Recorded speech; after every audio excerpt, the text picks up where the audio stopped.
呢個細小嘅中美地峽物種之多令人驚訝，佢嘅生態系統同存活嘅生物，令呢度成為全球其中一個物種豐富嘅社區。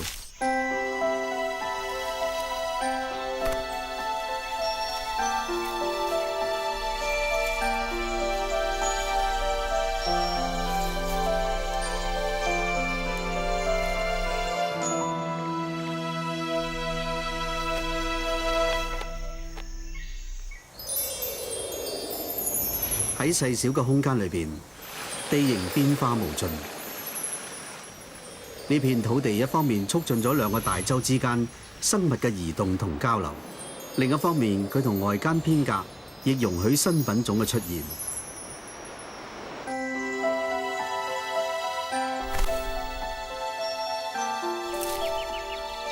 呢兩個原因雖然睇嚟係互相矛盾，但係我哋可以由呢片土地睇到一啲端倪，明白點解呢度嘅物種會係咁豐富嘅可能性。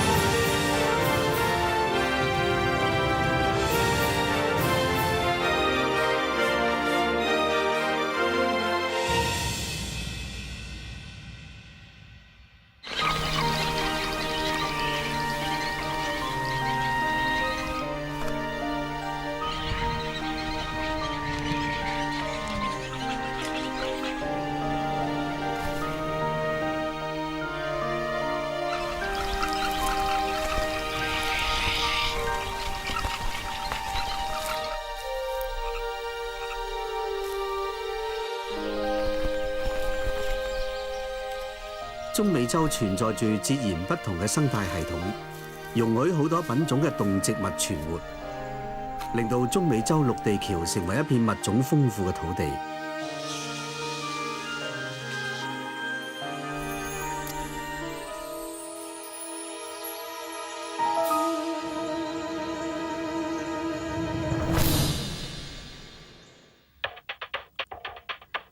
其中一個極端嘅生態系統係喺中美洲東部加勒比海沿岸，熱帶雨林自南美洲向上延伸，好似長長嘅觸鬚咁，喺中美洲形成一條走廊。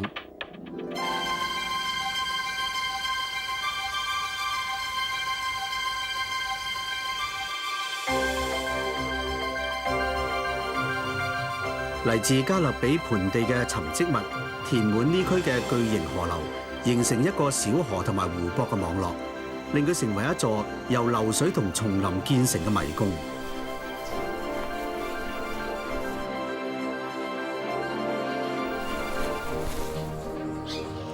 喺呢度，水嘅力量塑造咗生態系統，賦予所有生物生命。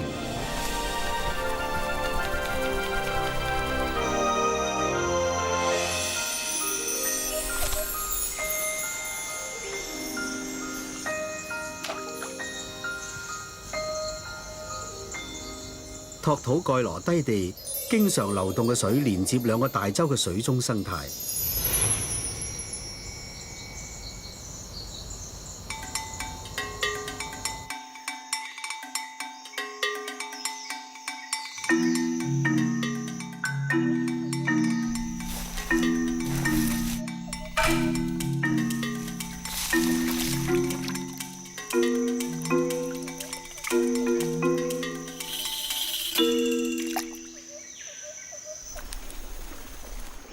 其中見證連接嘅動物係小型嘅綠翠鳥，佢哋喺水道平靜嘅水面上整理羽毛。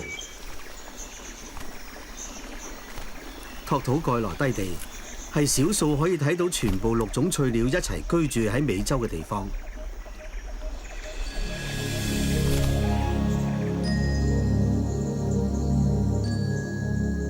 種類繁多嘅動物喺呢個由水道構成嘅迷宮度生活。佢哋當中好多都同水有角色嘅關聯。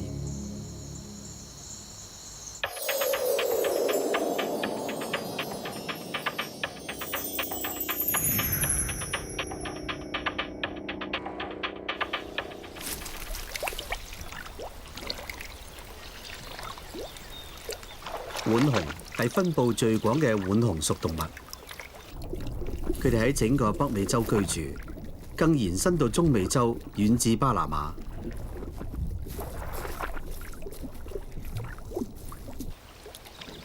浣熊能夠充分利用領土裏邊每個角落，不過佢哋比較鍾意小水道同埋周圍環境。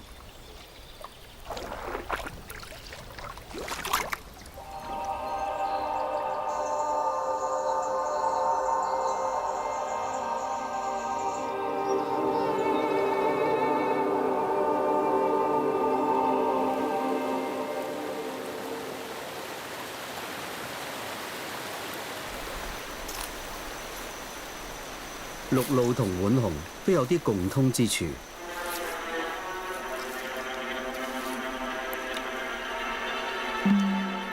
首先係佢哋鍾意淺水，另外佢哋亦係好有效率嘅捕獵者，會小心翼翼跟蹤獵物，等待出擊嘅好時機。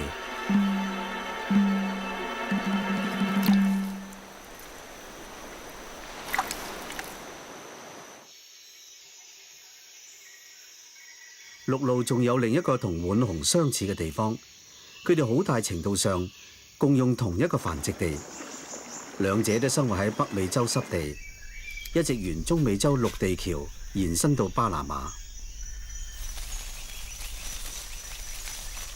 陸路喺水畔裏邊築巢，呢啲幼鳥已經喺區內試飛。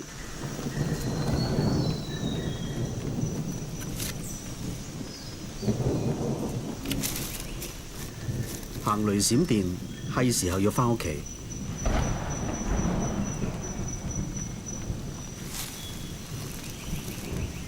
喺雷暴嘅時候，最好就係匿喺冇料防水嘅羽毛下邊。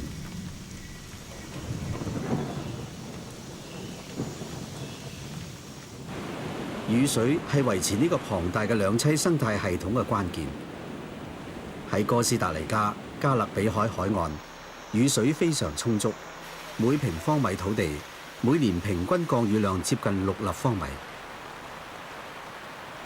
呢個係時刻變化嘅環境，有新水道出現，亦有舊水道瓦解。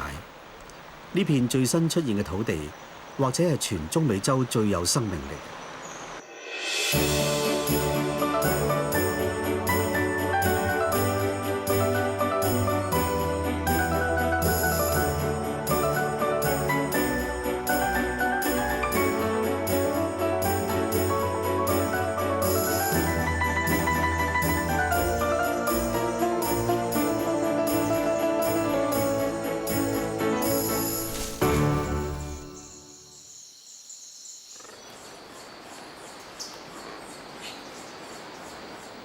不過呢度唔只由水形成，喺呢啲廣闊嘅濕地上，亦有靈長動物。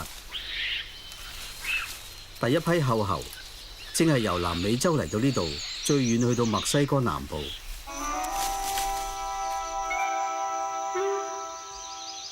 厚猴係中美洲最常見嘅靈長動物，因為佢哋可以適應呢度嘅生態系統。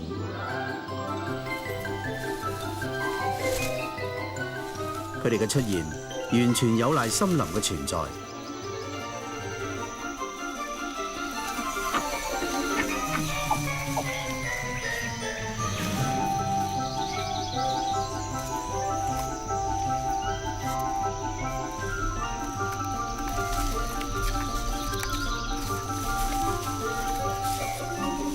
呢度嘅森林夠繁茂，喺樹枝之間追趕跑跳，有助年輕嘅厚猴學習運用五肢，包括尾巴，靈活自如咁喺樹頂之間遊走。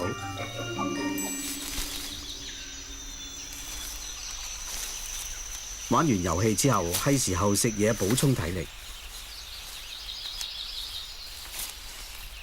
厚猴嘅主要糧食係樹葉，不過佢哋相當揀擇。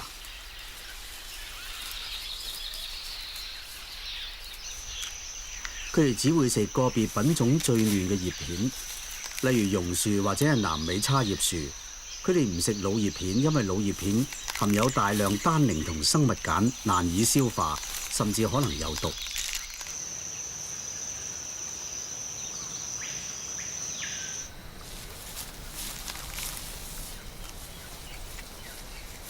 后猴除咗食樹葉，亦同浣熊一樣食花朵同埋果實，不過佢哋唔會爭食物。浣熊或者會上樹食果實，但係佢哋嘅食物種類比后猴多好多。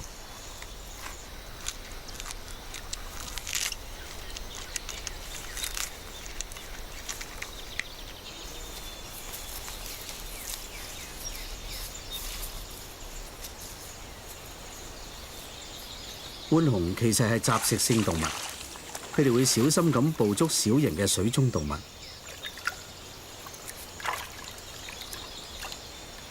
佢哋靈巧嘅爪可以喺水中嘅岩石同木塊下探索。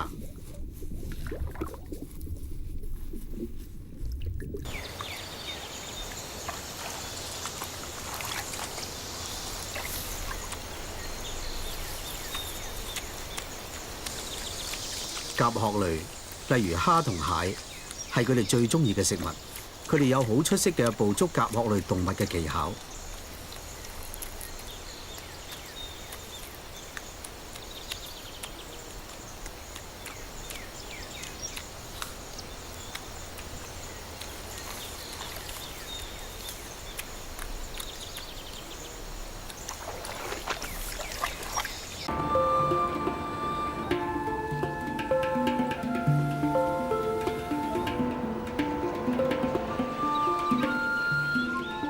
黑美洲鷲係機會主義者，佢哋散佈喺好多當地嘅生態系統之中，尋找出擊嘅機會。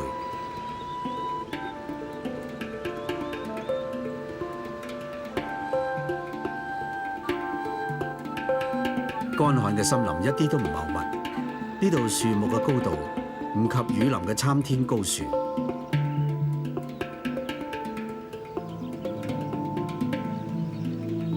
雖然雨林同乾旱森林嘅環境唔同，但係后猴可以喺兩個生態系統棲息。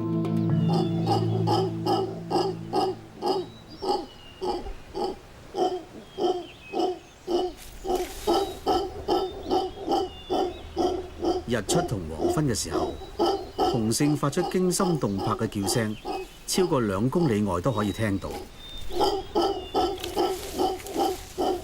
呢種尖叫聲係警告附近嘅猴群，佢哋有喺領土出現，避免對峙同埋爭食物嘅可能。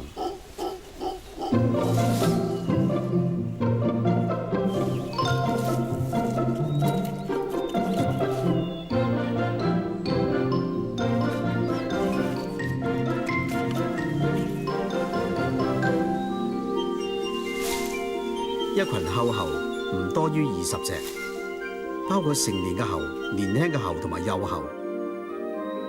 佢哋懶洋洋咁由一棵樹去到另一棵。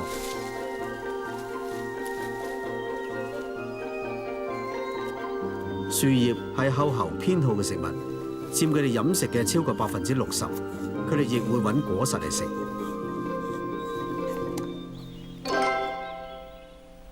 呢個時候，有隻在旁窺伺嘅刺尾獵蜥取代樹下嘅位置。佢而家只需要等到后猴丟棄食完或者過熟嘅果實。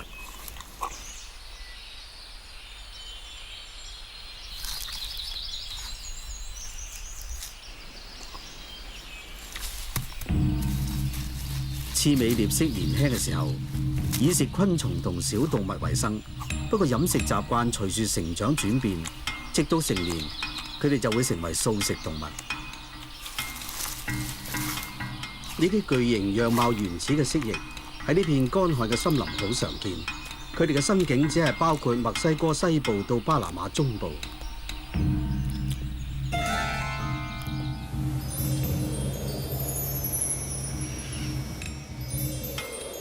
佢哋同白喉卓鴉嘅分佈相若，不過佢哋嘅生境南端係位於哥斯達黎加嘅乾旱森林。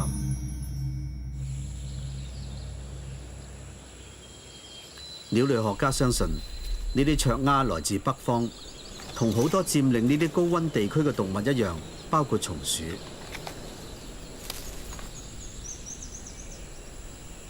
各個品種嘅松鼠會爭食棗果，幸好呢度周圍有好多。棗果皮嘅顏色各有不同，由橙色到灰色都有。但係喺哥斯達黎加就有7個亞種，每個亞種都有本身嘅顏色。白喉卓鴉同其他鴉類一樣，係一種充滿智慧嘅機會主義者，懂得利用乾旱森林裏邊眾多不同嘅資源。佢哋食大量嘅果實，有時會收藏喺樹罅。不過啲果實逃唔出松鼠嘅眼睛。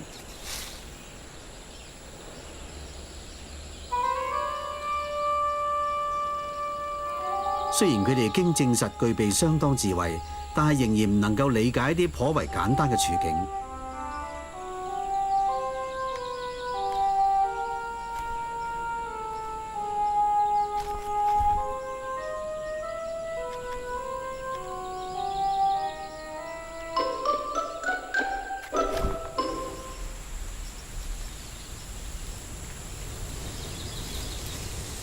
白喉卓鴉同生態系統獨有嘅鳥類共用呢個乾旱區域。乾旱森林裏邊有來自南方同北方嘅多種雀鳥喺度棲息。優雅又帶神經質嘅尖尾鵂鶲係熱帶地區獨有嘅品種。不過佢哋經常同白額棕翅鳩一齊棲息。白額棕翅鳩喺呢度好常見。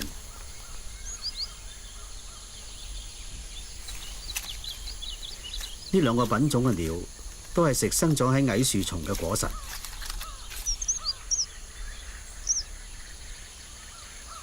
喺乾旱季節，呢度嘅水係稀有嘅資源。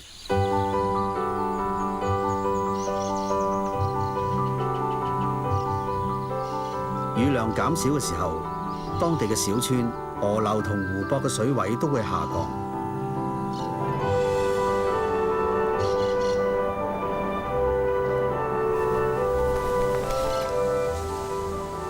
喺乾旱森林棲息嘅動物，喺流水周圍聚集，解渴同埋清潔。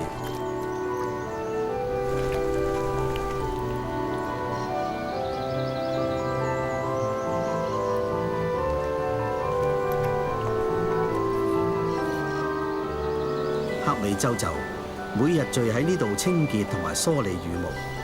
事實上，呢種鳥非常鍾意整潔，佢哋食完腐肉同垃圾，去過污糟嘅地方之後，就會開始深層清潔嘅儀式。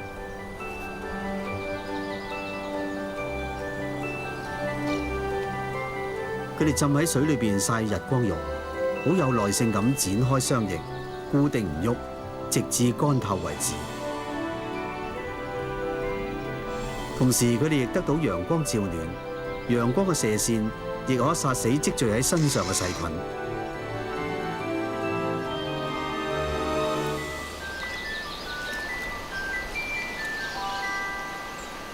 水位開始下降，動物更加聚集喺近水源嘅地方。夜晚到訪小河嘅動物喺泥土上留低足印。喺呢啲動物當中，最突出嘅品種係幾百萬年前喺南美洲進化而成嘅有袋動物。佢哋有啲成功跨過新嘅陸地橋。當然，唔係每個品種嘅動物都咁幸運。呢隻北美負鼠或者普通負鼠，就喺晚間到訪小河之後被捕捉。朝早嘅光線嚇走咗獵獸，不過黑尾洲鷙就經常在旁窺視，唔使幾耐就發現咗佢。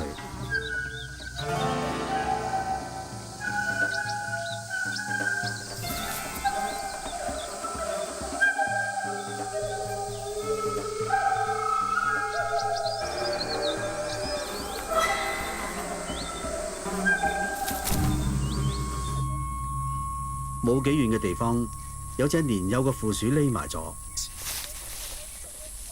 好彩佢哋已經可以唔使靠母親生存。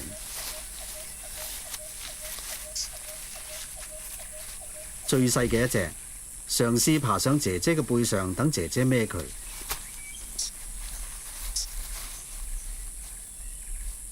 北美負鼠同其他普通負鼠一樣，係南美洲獨有嘅品種，有顯示呢個品種有更廣嘅分佈。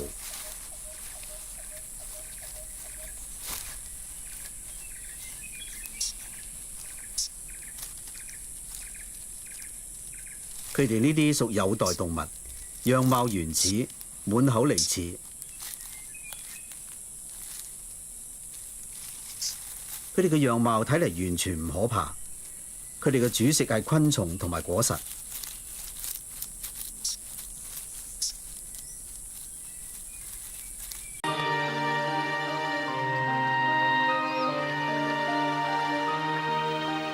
水消失咗，泥土乾涸變硬。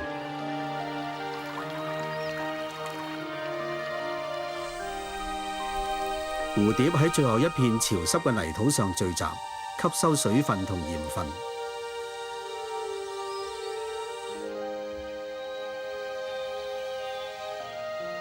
即使喺呢個乾旱嘅生態系統裏邊，太平洋都會提供一啲濕度、雲同埋風俾佢哋。黑美洲鷲係好高超嘅滑翔好手，佢哋利用無定向嘅風喺廣闊嘅領土內尋覓。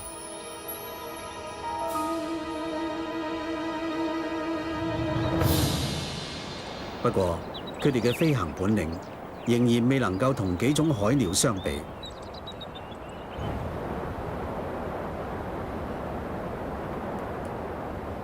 喺哥斯達黎加，大軍艦鳥只會喺幾個環繞熱帶乾旱森林區嘅小島上邊聚居。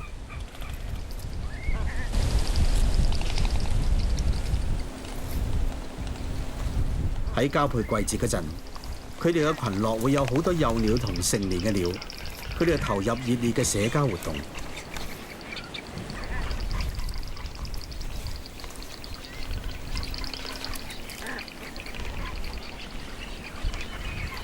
雄鳥有猩紅色嘅喉囊，喺繁殖季節裏邊，佢哋會鼓起喉囊，令佢睇起上嚟好似氣球咁。為咗吸引伴侶，雄鳥會集結成群，鼓起喉囊，展開對翼，跳出強而有力嘅舞步。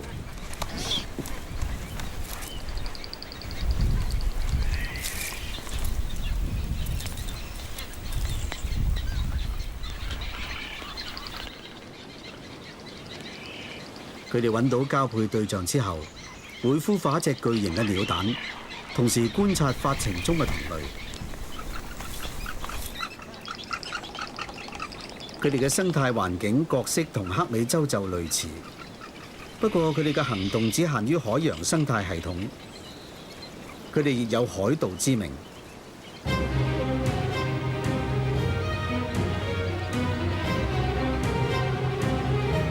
佢哋係特技飛翔嘅大師，令佢哋成為成功嘅幼海龜捕獵者，能夠低飛到沙灘上或者海中捕獵。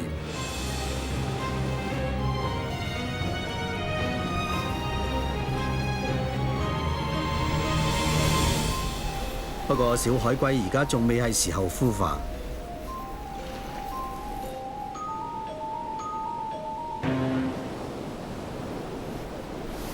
太平洋麗龜上咗岸，整個沙灘俾佢哋佔據，真係名副其實嘅登陸。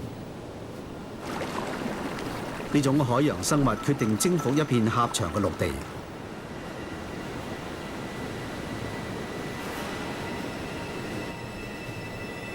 數以萬計嘅雌海龜同時由海上冒出，佔據沙灘。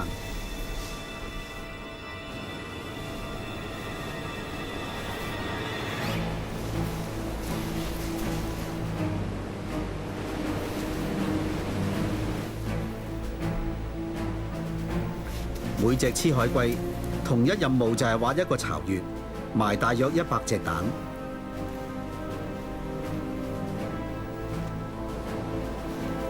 有時候，巢穴同海龜蛋嘅數目多到令後來嘅海龜一定要抌走啲蛋先至可以築巢。而黑美洲鷲就喺度等待機會。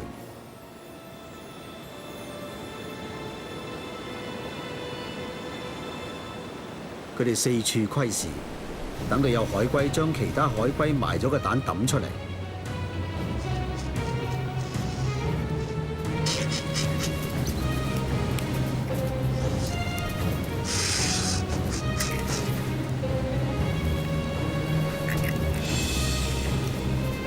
黑美洲鷲就會即刻集體行動，過程亦具侵略性，每一口食物都係來自掙扎同埋爭奪。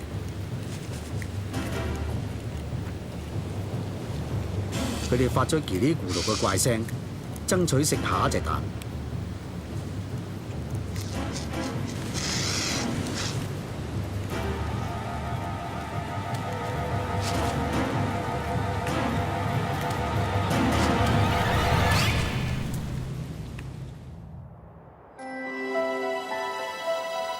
50公里外，地勢同棲身者可以話係截然不同。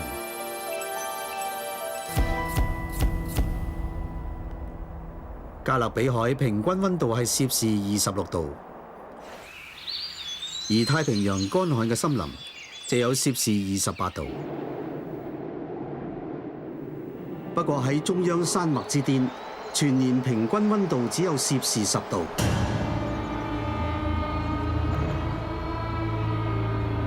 喺嗰度最高嘅山峰高達3000米，係中美洲地峽最不宜居住嘅地方。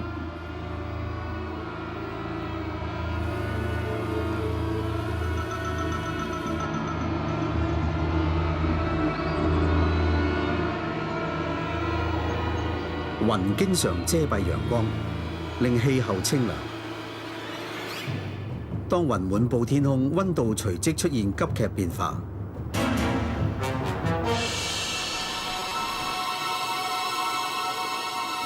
3000米高之處有好多高沼地，氣候條件令到樹木唔能夠生長，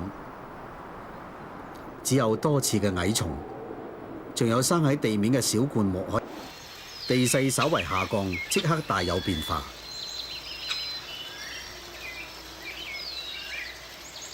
喺2800米高嘅地方，大片森林出現，有層層苔蘚同埋蜿蜒河流，直達狹窄山谷。呢度係長尾鳥嘅棲息地，色彩斑斕嘅長尾鳥係中美洲獨有，佢哋嘅祖先自南美洲叢林遷移到呢度。阿茲特克人視呢種鳥為神聖之鳥，佢珍貴嘅羽毛比黃金更有價值。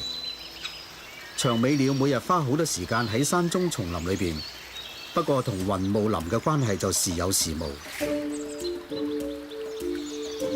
長尾鳥每年有6個月會飛到呢個不宜居住嘅生態系統，之後就向下飛到雨林。鱷鱧係長尾鳥飲食當中非常重要嘅一部分，每個果實都為佢哋提供大量脂肪同埋其他養分，令佢哋能夠抵禦寒冷。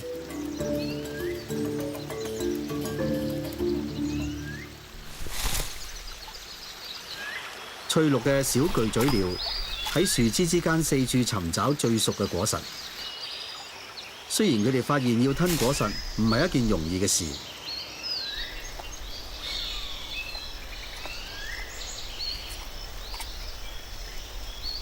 呢個高度嘅動植物嘅物種多樣性冇較低地區嘅咁豐富。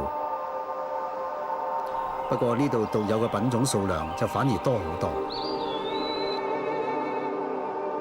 呢個係怪異同獨特嘅動植物地帶。蜂鳥源自南美洲，不過今日佢哋嘅生境已經拓展到阿拉斯加至到火地島。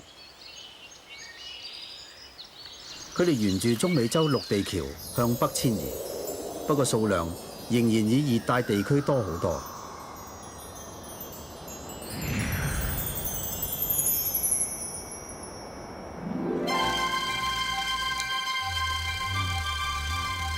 已知嘅蜂鳥品種有330個，當中57個喺中美洲野生嘅地峽棲息。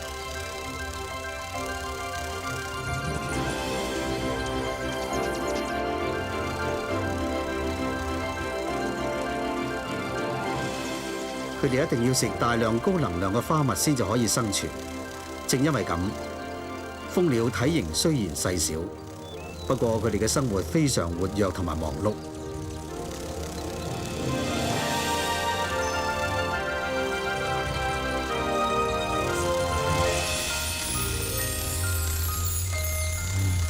佢哋要努力捍衛食物來源。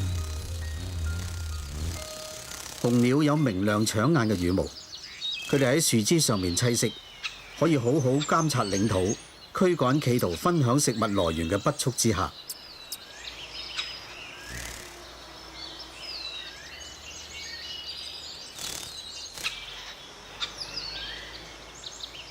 蜂鳥同植物嘅關係相當複雜。好多熱帶花卉嘅形態係因為同蜂鳥嘅關係而發展出嚟，蜂鳥係佢哋唯一嘅授粉者。呢啲花卉經常會分泌出大量嘅花蜜，形態奪目，修長呈管狀嘅花，只有蜂鳥先至可以入到去裏邊。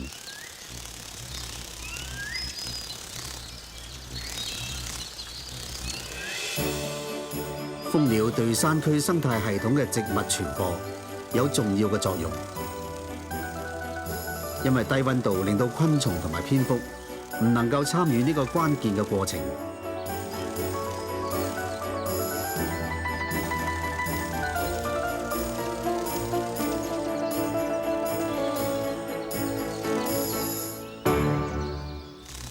喺山區高處，明顯可見呢啲南方同北方物種嘅混合。橡樹來自北面，完全能夠適應山區氣候。松鼠當然亦都遷移到嚟呢度。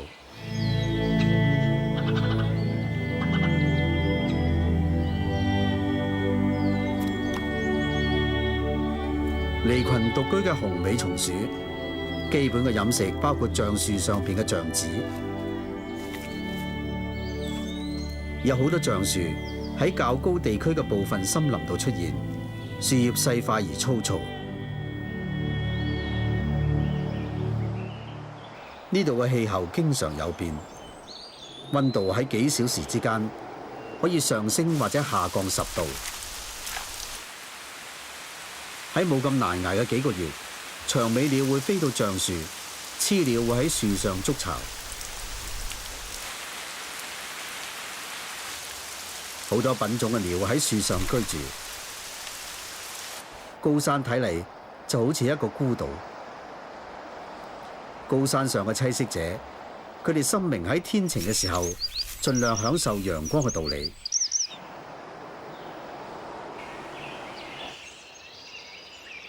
惡劣嘅生存條件同生態環境上嘅隔離，意味住區內嘅物種多樣性低，但係獨有嘅品種就好常見。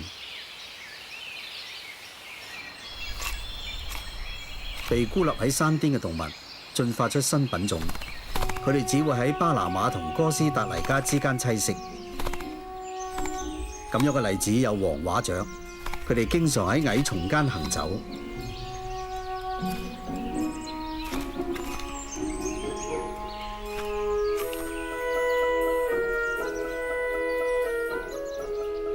大腳雀會喺枯葉之中揾種子同埋昆蟲，喺地面快速咁找動。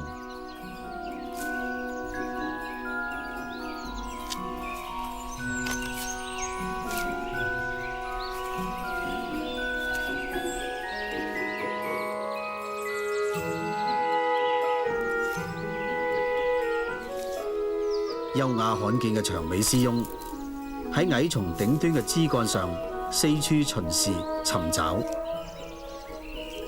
直至揾到巨大美味嘅種子。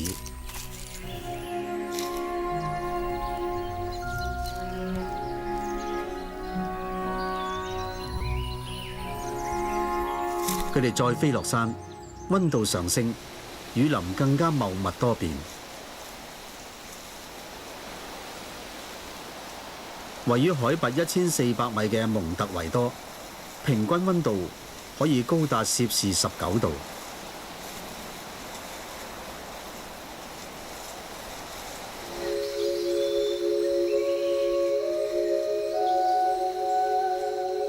呢度濕度更加高，雲霧更加常見。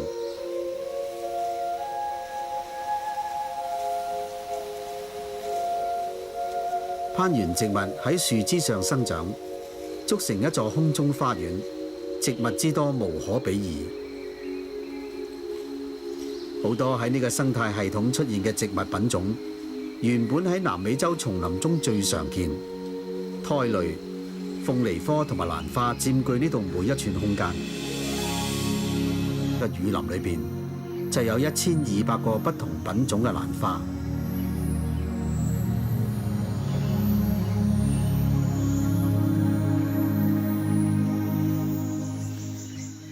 喺山區叢林，動物嘅活動大部分喺森林嘅樹冠上進行。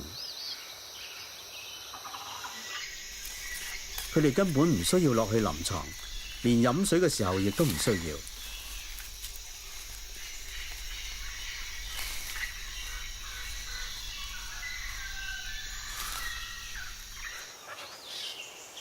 長尾鳥每年1月至到6月喺雲霧森林繁殖，呢個係佢哋嘅繁殖季節。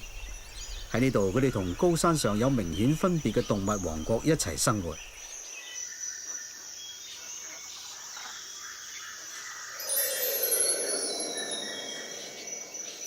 雲霧森林中有好多棲息者，好似長尾鳥咁，由南方跨過陸地橋嚟到呢度。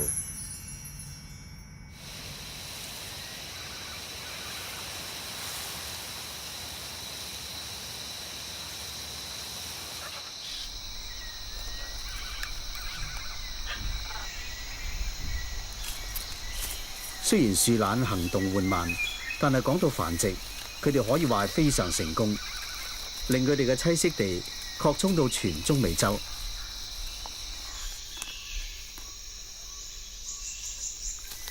佢哋成功嘅秘密，在於當地樹木因環境而變得特殊。由於佢哋只係食樹葉，所以佢哋可以食得飽。佢哋飽餐一頓之後，胃部可以達到體重嘅1/3。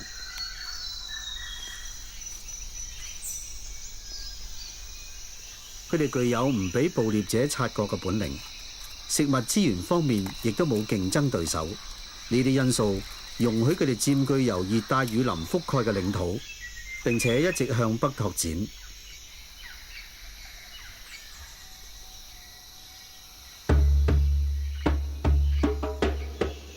不過唔係每種哺乳動物都住喺樹枝上邊。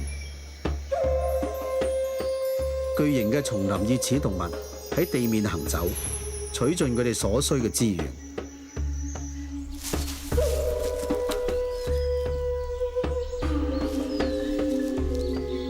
斑點奇特嘅兔豚鼠喺叢林嘅光線開始暗淡嘅時候就會出現。佢哋嘅警示叫聲好似狗吠。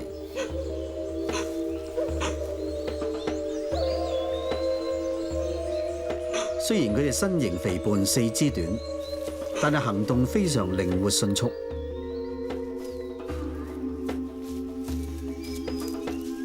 佢嘅表親中美洲刺豚鼠身形比較修長輕巧，而且係喺日間活躍。呢隻小心翼翼嘅刺豚鼠正喺臨床上面覓食。佢比較鍾意由樹頂跌落嚟嘅果實同種子。佢哋經常受惠於住喺樹上嘅動物跌落嚟嘅殘屑。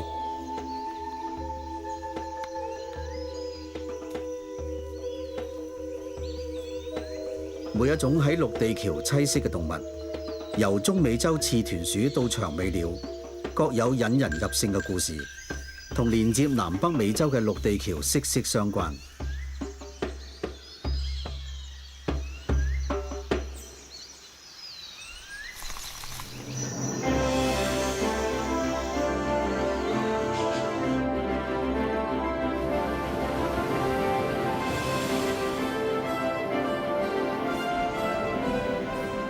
曲折嘅地北美嘅豐富生物面貌。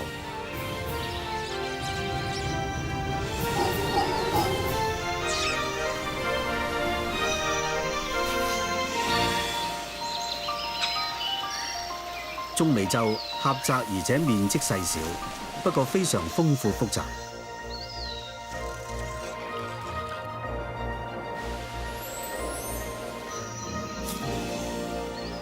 喺幾公里之內，高度可以升上3000米嘅差別。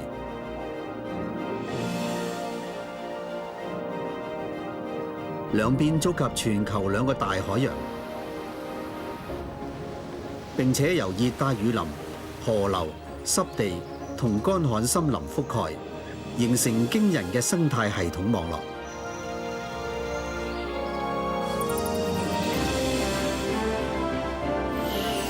連接南北美洲嘅野生地帶，係一個小小嘅獨立世界，呢個從未停止嘅大自然實驗室，